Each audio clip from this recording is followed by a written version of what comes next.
Hello, welcome back to U.S. History, and today we are finishing up Chapter 9 and discussing U.S. policy in East Asia and Latin America.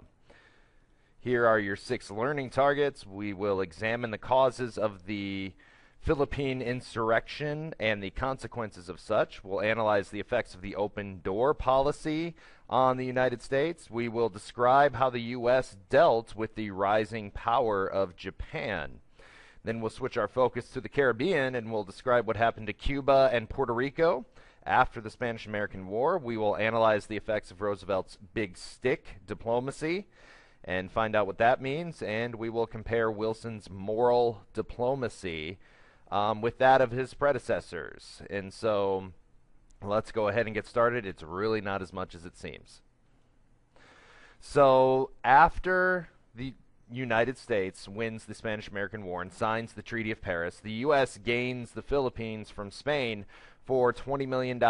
And the question lives, should we set them free or should we imperialize them? And we decide to imperialize them. We are going to civilize them. And the guy fighting alongside us against the Spanish, Emilio Aguinaldo, he does not want to trade one imperial power for another, so he begins a fight against the United States. And they fight using guerrilla warfare, and it's a bloody, bloody war. We begin to put Filipino insurrectos into concentration camps. We would burn entire villages, destroy crops, and shoot people on sight. This is kind of a little version of Vietnam. 5,000 Americans are killed during this fighting, and 200,000 Filipinos are killed. And Aguinaldo is captured in 1901, but the fighting does not stop for 15 more years. It dies down, but it doesn't cease. In 1901, future President William Howard Taft is appointed governor of the Philippines, and he rules with an iron fist. He censors the press. He puts dissidents or political people against him in jail. And he also orders the construction of schools, roads, and bridges.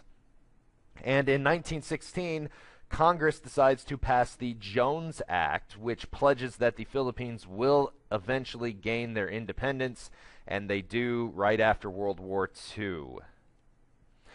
New markets in China. So China is not the China of old. They're kind of in decline at this point, and imperial nations see a chance to move in. So Britain, France, Germany, and Russia carve up China into spheres of influence, and then within each sphere, that country has privileged access to its ports and markets. These spheres of influence were intended to avoid trade conflict with other nations, but the United States was left out of this. And U.S. Secretary of State John Hay denounces this policy and demands equal access to trade. And he'll get it after the Boxer Rebellion. So these Chinese citizens don't really like these foreign powers coming in and telling them what to do. So they join secret societies, such as the Righteous and Harmonious Fists. And this was in response to foreign intervention. And in May 1900, these Boxers, as they were known, begin killing foreign diplomats and missionaries, and a multinational force of 20,000 troops from Europe, Asia, and 2,000 from the United States are sent to China to quell the Boxer Rebellion. The U.S. at this point sends a note to European powers reaffirming our open door policy. We don't want spheres of influence or colonies in China. We just want access to free trade in China. And so we follow the open door policy. That's important to know. We also have some clashes with Japan. Japan is imperializing the Northern Pacific during this time. And Japan takes over parts of Korea and China, and they don't like that Russia is doing the same thing in the early 1900s. And they don't want troops in Manchuria, which is the northern part of China. So Japan attacks Russia's naval fleet without a declaration of war. Does that sound familiar, Pearl Harbor? And invades Manchuria and kill 100 Russian soldiers. And in 1905, President Roosevelt holds talks between the leaders of Russia and Japan in ports in New Hampshire. And Roosevelt brings an end to this Russo-Japanese war and wins the Nobel Peace Prize for his efforts. In a different part of the country, anti-Asian sentiment is growing along the West Coast. And so in 1906, San Francisco ends up banning Asian students from attending school with whites. And Japan wants to retaliate over this. And Roosevelt understands. He understands Japan's anger. And so he signs or gives what he calls a gentleman's agreement, which said that we're both going to give a little. We're going to compromise. So San Francisco ended their segregation policy, and Japan agreed at that point to limit emigration of its citizens to the United States. And lastly, we have the Great White Fleet, which Roosevelt asked for as he was increasing his military and naval size as a part of his big stick diplomacy. And he sends these battleships, these state-of-the-art battleships on a goodwill mission of the United States, or of the world. And he brought them all over the place, including Japan, to show Japan and the rest of the world the United States' increased military power. Let's switch our focus to the Caribbean.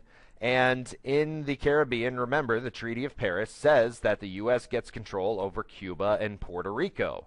What's going to become of these islands and these colonies? Well, Puerto Rico, we passed the Foraker Act in 1900, and what that does is it establishes a civil government in Puerto Rico. But still, Puerto Ricans do not enjoy the same rights as U.S. citizens, and these cases went all the way to the Supreme Court. They don't have to pay our taxes, but they do not enjoy the same rights as U.S. citizens either. In Cuba, after the start of the Spanish-American War, Congress passed the Teller Amendment to sort of... let's switch our focus to Cuba. In 1898, when the Spanish-American War began, Congress passed the Teller Amendment as sort of a way to pacify the anti-imperialists, saying that we will not legally annex Cuba at the end of the war. So we can't make it a part of the United States. But Congress, after the United States, does have control over Cuba. The United States does, and they make Cuba add the Platt Amendment. And the Platt Amendment basically restricts the rights of these newly independent Cubans and makes them a protectorate of the United States, saying that we basically control all of their affairs. And we also negotiate land in Cuba for use as U.S. naval bases, and that's how we get Guantanamo Bay, which has become a controversial place to hold terrorists lately in current events. Roosevelt believed that we should have a large military in this new imperialist world. And so his big stick is his strong military, because he admired the old African saying, speak softly and carry a big stick, you will go far. And he views the United States as having a special place in the world with a moral responsibility to civilize these weaker nations. And he uses his big stick to get the Panama Canal built. We want to build the Panama Canal as a way to cut 8,000 nautical miles off of the trip around South America, but we cannot get permission from the country of Colombia to build the canal through the Isthmus of Panama, which is the 48-mile wide strip of land that connects North and South America. And so the U.S. backs a Panamanian rebellion with warships off of Colombia's coast. We don't actually do any fighting, but Colombia does not mess with these rebels anymore because they know they have the U.S. support. And so it's kind of a backdoor way of getting Panama to declare independence from Colombia, and then they grant us control over the canal zone. But the biggest battle in getting this thing built was not any foreign people, it was disease. 35,000 workers helped dig this 48-mile wide canal, and over 5,000 of them die from tropical disease. But it opens in 1914. It's about to celebrate its 100th anniversary.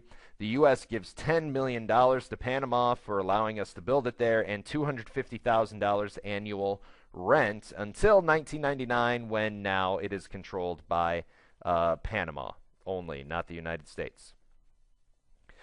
And in the early 1900s, Latin American countries weren't very powerful and they really couldn't pay off their debts to other nations. So imperialists see this as a sign of European intervention in Latin America.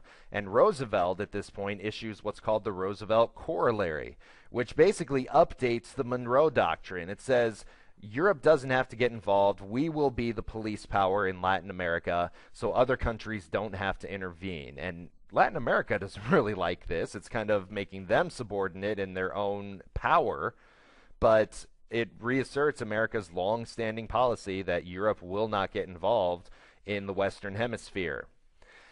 Taft, in 1908, kind of backs off on Roosevelt's big stick diplomacy and uses his dollar diplomacy, which relies less on the military and more on money. He wanted to increase American investment in Central American businesses and infrastructure like roads, canals, mines, things like that.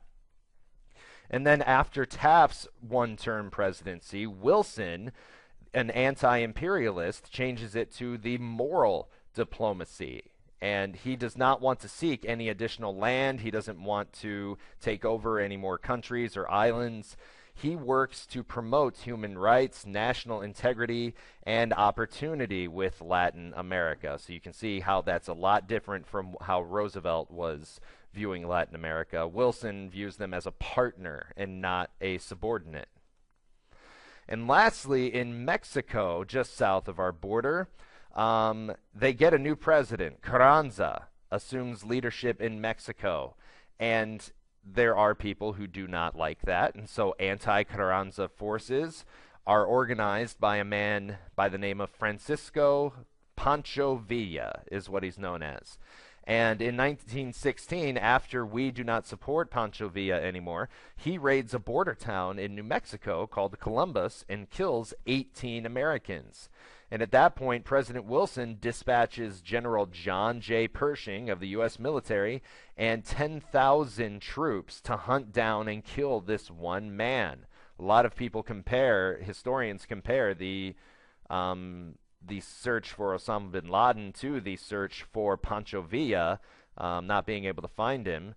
And President Wilson, at that point, withdraws troops after several months because they can't capture the gang leader and we're more worried about going overseas to World War I, which is our next great challenge as this new imperial global power. How are we going to fight in World War I? And that's the end of Chapter 9. Fill out those learning targets, and I'll see you later. Goodbye.